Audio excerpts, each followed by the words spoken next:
$10 billion. That's the estimated cost of a new network of pipelines and upgrades, including construction, port expansions, and pumping capacity, stretching from Iraq to Jordan, through Israel, and into the Mediterranean.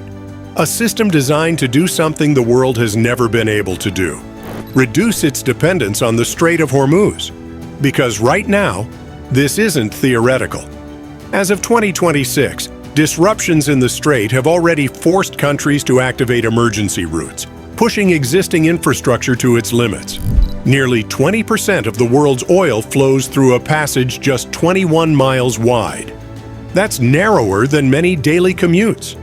And when that flow is disrupted, the impact is immediate. Prices spike, shipping slows, markets react within hours. The economic risks of the war are getting real for Americans. A series of strikes across the Middle East jolted energy markets. Vital shipping lane as Iran tries to strangle the flow of oil. Crude oil prices, a key benchmark, are nearing a 52-week high after Israel hit a large gas field in Iran. Think about that for decades, global energy has been built around this constraint, a system shaped by geography, a system built around a single choke point. But now that system is starting to shift. Every single day, around 21 million barrels of oil pass through the Strait of Hormuz. This isn't just volume, it's the backbone of global energy supply. Asia depends on it, Europe depends on it. Even economies far removed from the region are tied to it. So the solution seemed obvious: build pipelines, move oil over land, avoid the choke point entirely. Saudi Arabia did exactly that.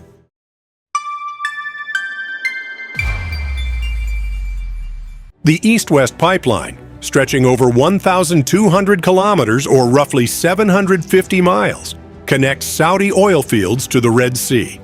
And as of early 2026, it is running at full capacity, around 7 million barrels per day.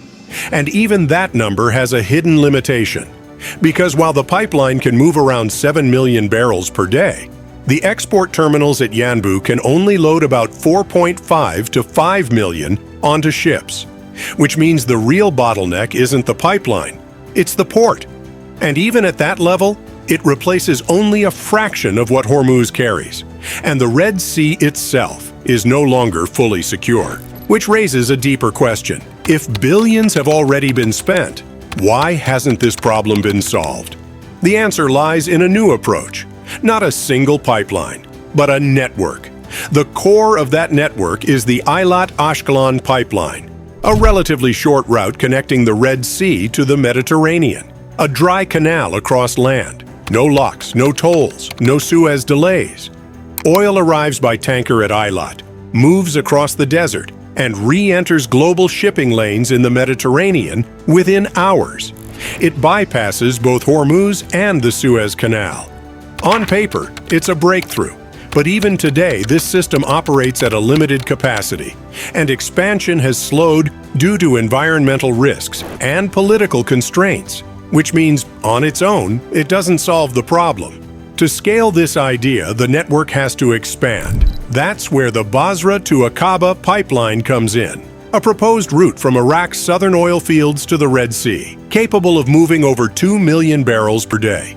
For years, this project was treated as optional, a long-term idea that never moved forward. But as of 2026, that has changed. With Hormuz disruptions putting Iraq's southern exports under pressure, this pipeline is no longer a luxury. It's becoming a matter of economic survival. But it still hasn't been built. And that's where the plan becomes uncertain, because every additional connection depends on politics. More recently, this idea has evolved into something even more ambitious: a proposed Israel-Jordan oil corridor. In March 2026, Israeli Prime Minister Benjamin Netanyahu publicly revived the concept, positioning it as a long-term solution to Hormuz risks.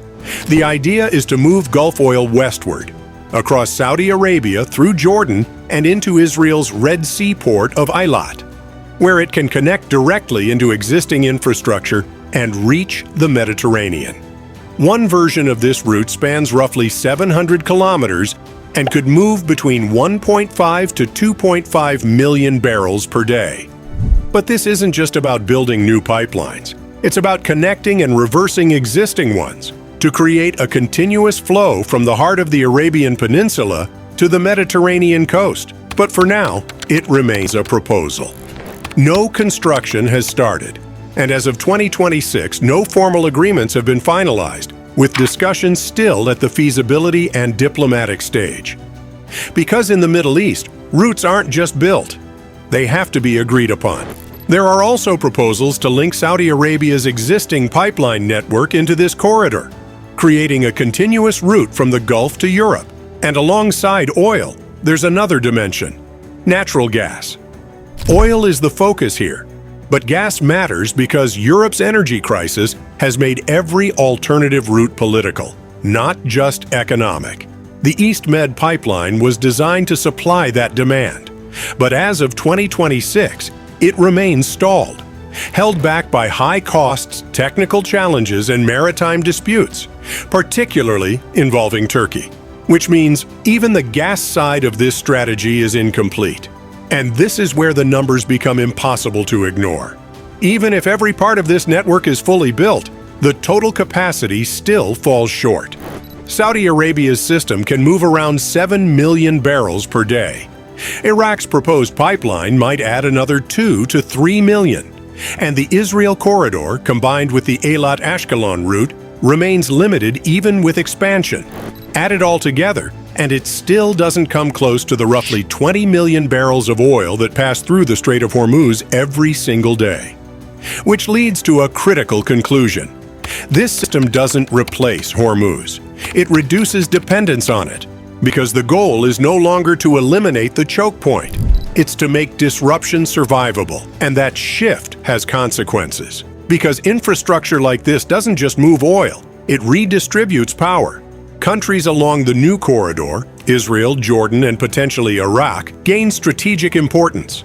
European markets benefit from more stable supply routes. For consumers, that means less price volatility during Middle East crises. For global security, it means Iran has less leverage to threaten supply disruptions, and that changes the balance of power in the region. In the Middle East, a pipeline is never just infrastructure. It's alignment, it's influence, it's risk. Projects like Basra Aqaba face internal opposition.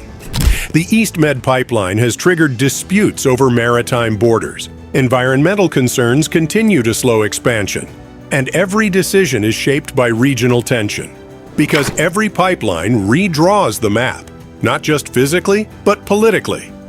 So, can this $10 billion oil route replace the Strait of Hormuz? No, not completely.